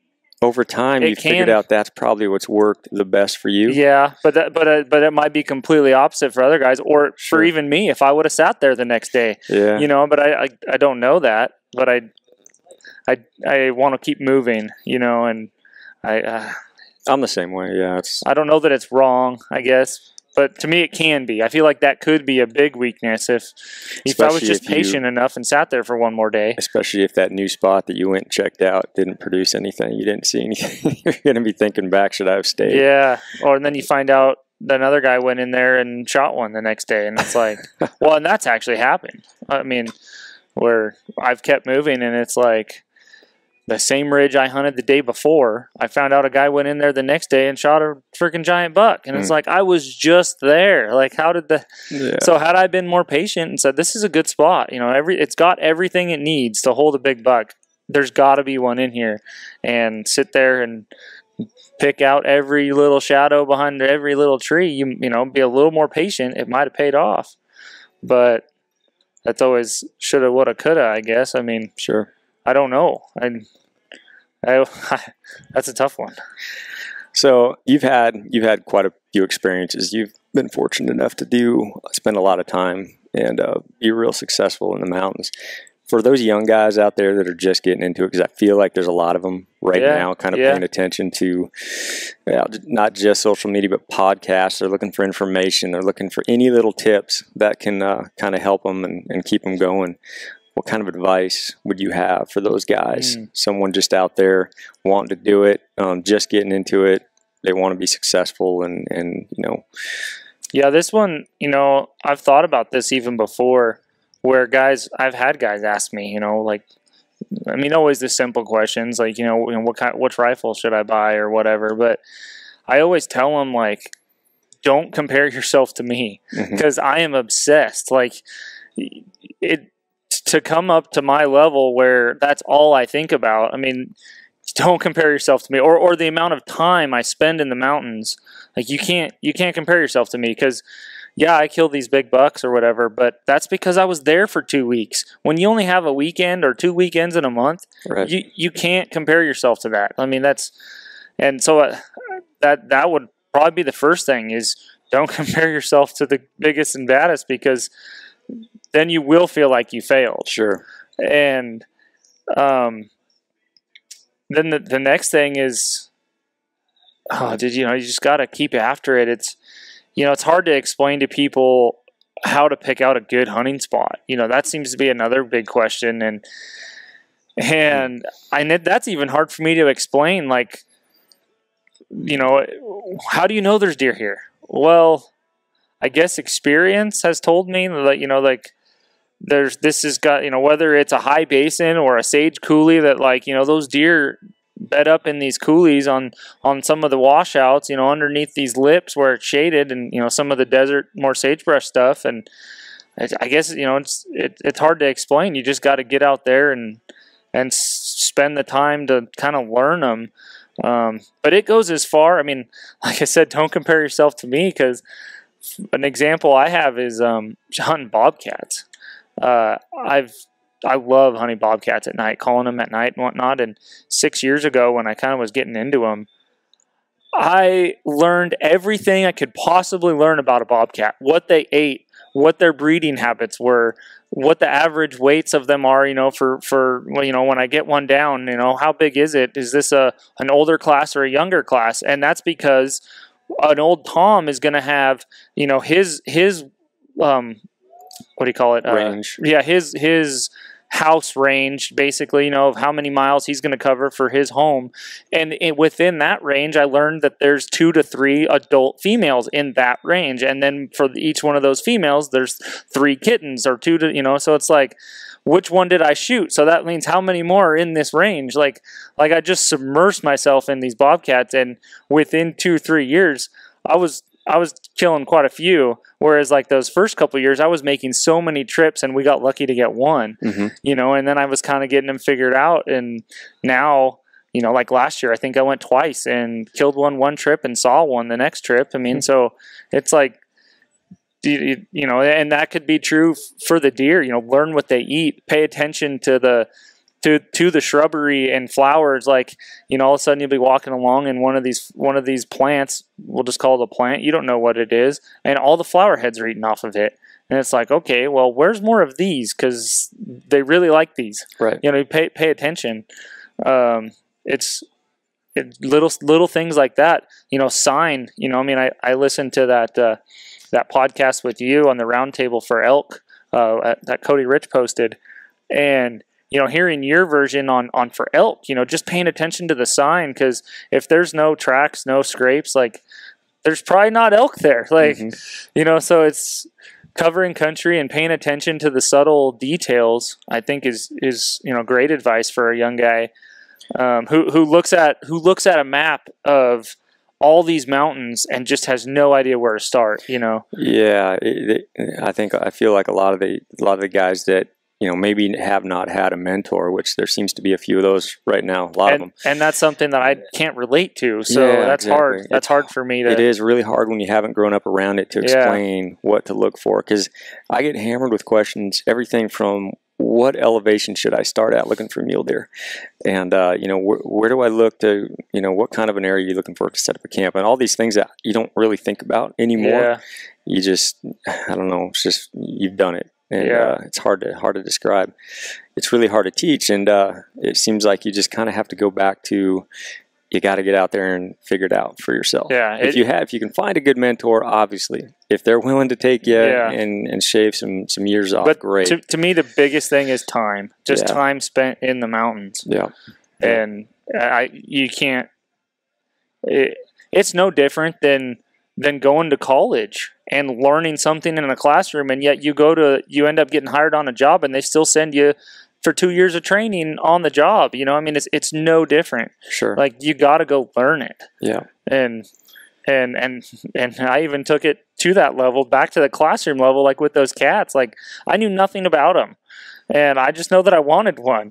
Right. And now, and I paid, like I said, it is the subtle details, because there were spots where when I first started hunting those cats, I would see so many rabbits and pack rats.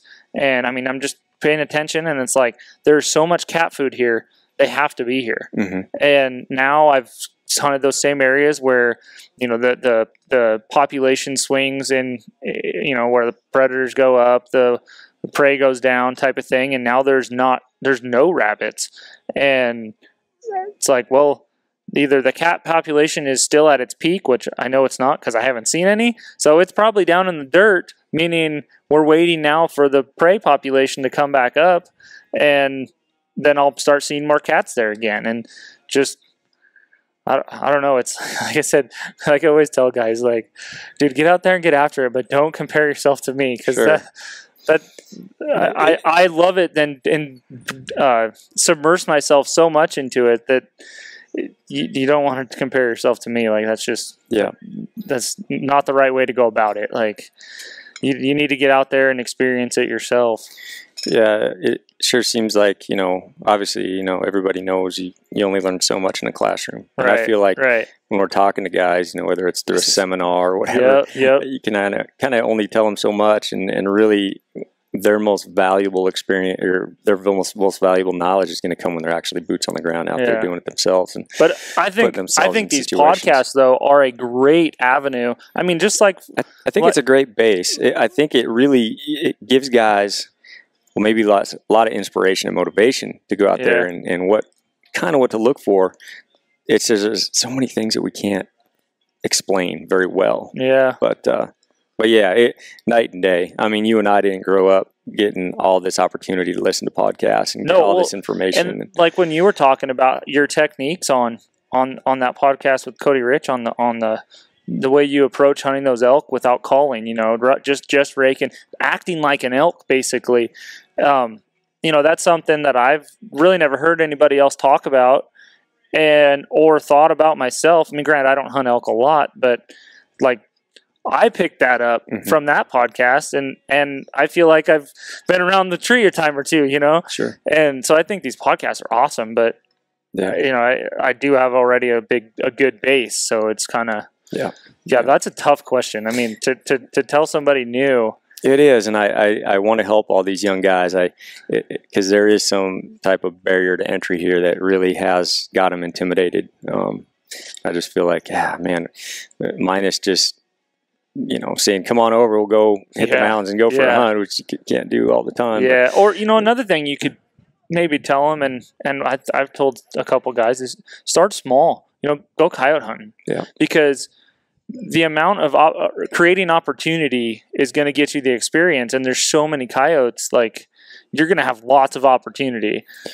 And, one of the other things I think is, maybe in our world, we both bow hunt, but we also, I'm not a purist by any stretch. Yeah. I love muzzleloader hunting. I love rifle hunting. Yeah. I love bow hunting. Each has got its own unique challenge.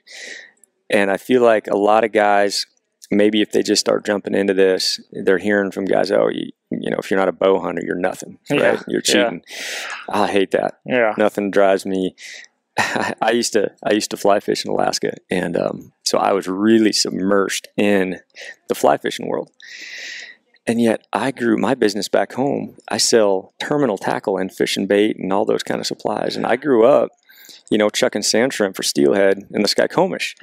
And so then I went and spent all those years in Alaska as a fly fishing guide, and I loved it. I loved that world. But there was a whole group of guys that I was not comfortable being around. Snobbery, ego. It just drove me crazy when these guys would start talking about, you're just a terminal guy, or look at that guy with the spinning rod or whatever. And dude, that just drove me crazy, because everybody's got to start somewhere, and if that's what they want to do, let them do it. Oh yeah. So I feel like that translates into what we're doing. Exactly. I don't want to look down on anybody who maybe. I mean, obviously, you start off rifle hunting, you're going to be so much of a better bow hunter if you convert to bow hunting later in life. I wouldn't say you can't be a great bow hunter, but it helped me. I know I used to rifle hunt, and that created so many experiences, so many things I learned that created a better bow hunter in me, I feel like. Well, and for, like the way you start, I explained it earlier. I shot a doe for my first year. Granted, Right. I was young, but it don't matter. Sure. Like you to go out and successfully notch a tag, and then all of a sudden, like say you've been out 4 or 5 times as a beginner, and then you finally get that doe. All of a sudden, you just immerse yourself into more steps that you didn't even know existed on processing that animal. Yep. You know, I mean, stuff that you never thought about before. So then the next time that happens, say you shoot a buck that like you'd want to have mounted. Well, since you shot that doe before, like you kind of have a better idea on where to cut and maybe like how to cape it out. Yeah, I mean, better. Yeah, baby steps. It's all exactly. these little experiences, and Exactly. not everybody's going out in the first year is going to be a 4-point or a 160 plus buck. It's right. It's just not going to happen that way. And I think people get disappointed if you kind of get sucked into the social media world, that they look down. They get looked down upon if they go out and shoot a 3-point or something small. But that's just it drives me crazy. No, I try to praise anyone. Young kids, females, anyone that's like, especially when they say it's their first deer with a bow or whatever. It's like, tell them congrats and to keep going. I mean, that's not easy. Doesn't matter what animal it is, and that's like I said with the coyotes. I think that's some of the best advice I could give, because you're just gonna have the more opportunity you have, the better you're gonna get. And if you can kill a coyote with a bow, like a deer's gonna be easy. Oh yeah, you know what I mean? Sure. So like that's and you're just gonna have you're gonna be out there. You're gonna be paying attention to things like the wind. Because the coyote's gonna come downwind to you. Mm-hmm. I mean, just. And you don't have to have, you probably have to have a small game license, but it's fairly inexpensive to go out and hunt coyotes, and they're everywhere. And even if you're surrounded by private property, a lot of farmers and ranchers don't care if you go out and hunt coyotes. I mean, definitely want to ask, but most of them will give you permission. And so, I mean, that's huge on just getting out there and learning from each and every time. Either you're putting a stock on one or you're calling one in. I think every one of those experiences, even back from bird hunting to coyote hunting to everything, it's just a culmination of experiences, which gets you to the point like where you are now, where you just kind of have all these things in your head, and how to work a situation and how to have a setup, and how the animal's going to act when he's coming in or when you're going in, and like one thing I forgot to say, like with the coyotes, is you can hunt them year round.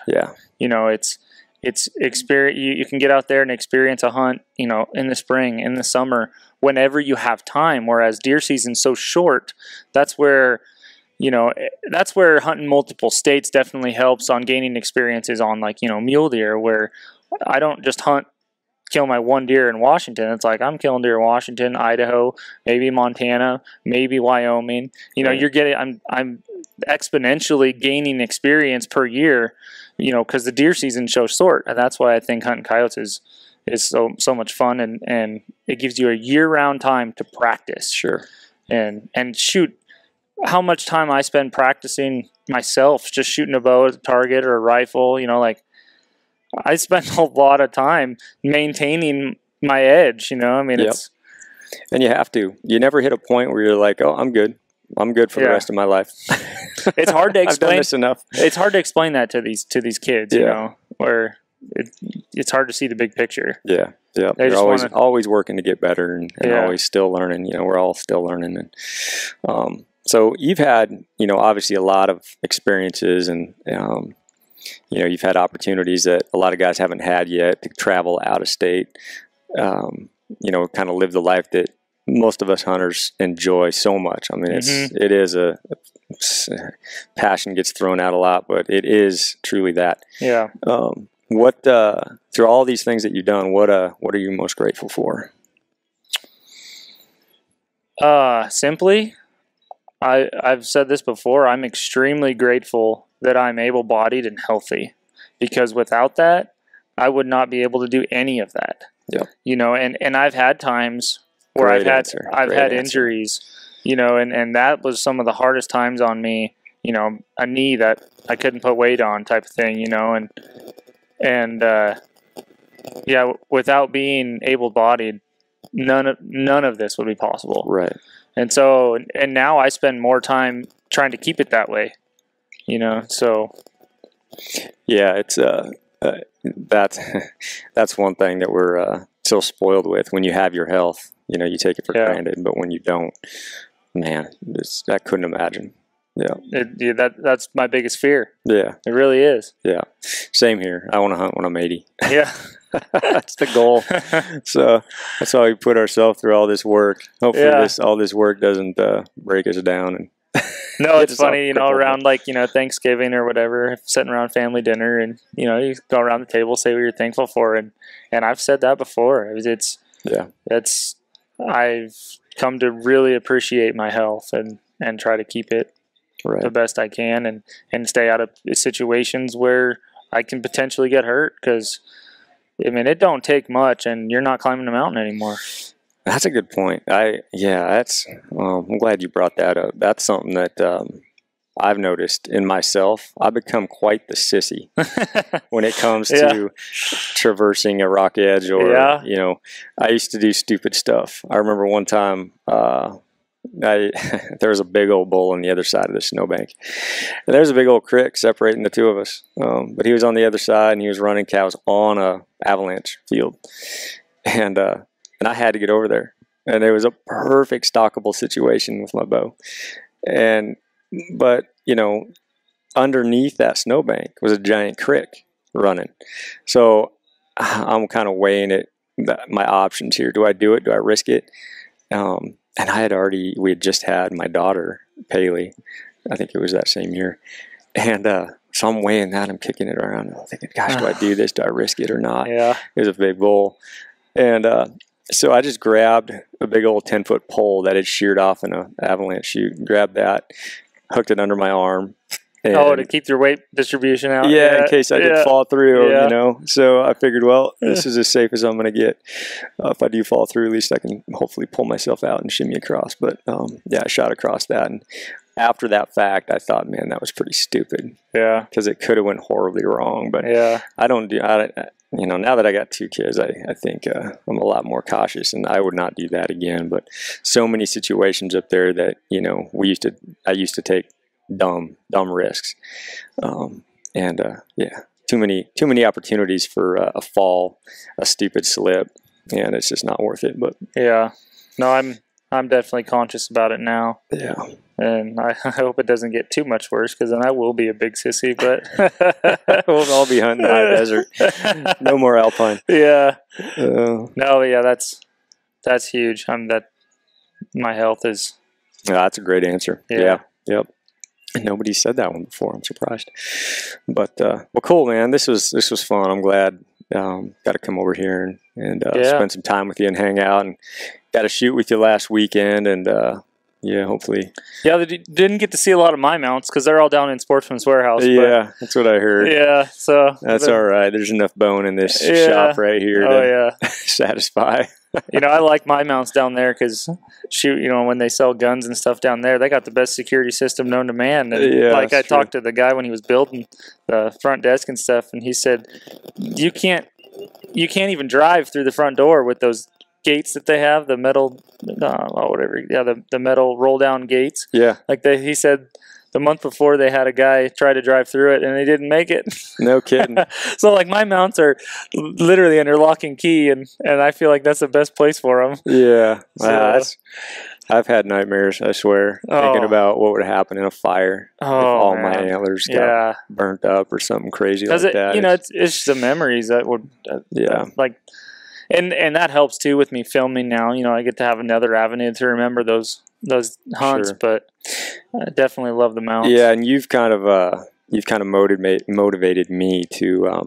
I was talking to Brian Barney about cameras, and I finally bit the bullet and dropped some of my my cash that I did not ever want to drop. Bought an okay camera, so I'm gonna actually take photos this year instead of pulling out my cell phone and snapping shots. So talking to you about keeping those experiences on film and getting them down is. I have a feeling that you're gonna really turn to love that photography side of it. Yeah. I think so. Because the same thing's going to happen. No different than my film, no different than that mount.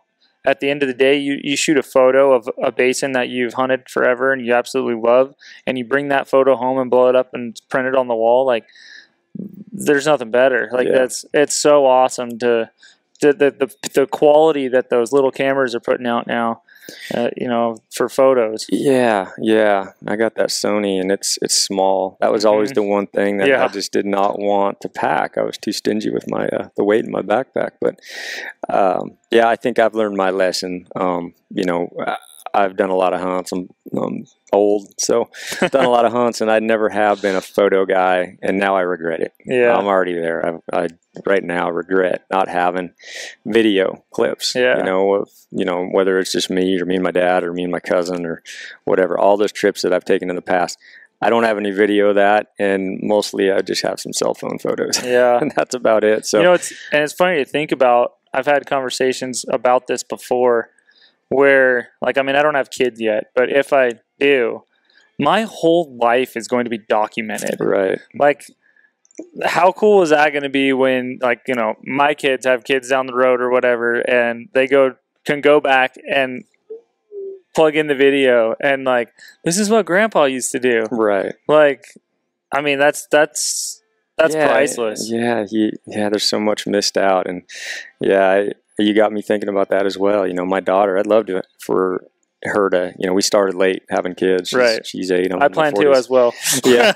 And so, you know, I'd love for her to be able to see some of the hunts, and, you know, hopefully starting now like I am. And then get to film her, you know. Well, she's 2 years away. You know, we're going to be doing a bear hunt in 2 years with her, and I want to get that on video. So starting now and getting all the bugs worked out and figured out, and hopefully with your guidance on some editing, we'll get some good stuff down with these hunts from now on. But definitely a big piece of advice for me is start filming now, because I'm at that point where I regret not having done it for so many years. So I'm really glad I have. And some of the stuff I've seen, you know, just people wouldn't believe me if I didn't have film of it, you know. Right. And or proof, like the hell you shot that buck with your bow. Like, no, really, you want to see it? Like, right, for sure. You know. So it's been fun. I'm you know, and now I don't know that I could go back. I don't know that I could hunt without filming. Like, it's because I love going back and reliving it, and so I can hunt year round. I just got to turn on the computer. That's right. You know. So it's been fun. And it's good. You know, you've got such cool videos out, and you've got some recent ones out that are just shows so much. It's just it's so cool that you've got that, and you actually had, you know, the video of all these trips that you've got lately, and so that other people can see it. So when your videos come out, they can actually see what you're talking about, and it shows a lot. So it's definitely a big bonus. It's been fun. I'm excited to kind of show you some ropes and get you going, because just to see some of the places that, you know, you got planned coming up. It'll be cool to see. So good hunts. We're close, man. Week away. First hunt comes in a week, and then down in Nevada, and then back up here for Washington bear. So good stuff coming. Yeah, well, thanks for having me on here. Absolutely. Appreciate you doing this, and maybe now we can go out and get some shooting in or something. Yeah. Perfect. All right, man. Thanks, Zach. Yeah, till next time. Hey, folks. Thanks for listening to the Hunt Harvest Health podcast. If you enjoyed the podcast, please leave us a review on iTunes or Stitcher. Visit our website at huntharvesthealth.com for more podcast stories and recipes. Follow us on Facebook and Instagram at Hunt Harvest Health. You can also message me at Sthealthy Hunter, that's STH, and I will be more than happy to answer any questions you might have. Also tag your photos Hunt Harvest Health or Get Stealthy, as we enjoy seeing what you guys are doing as well.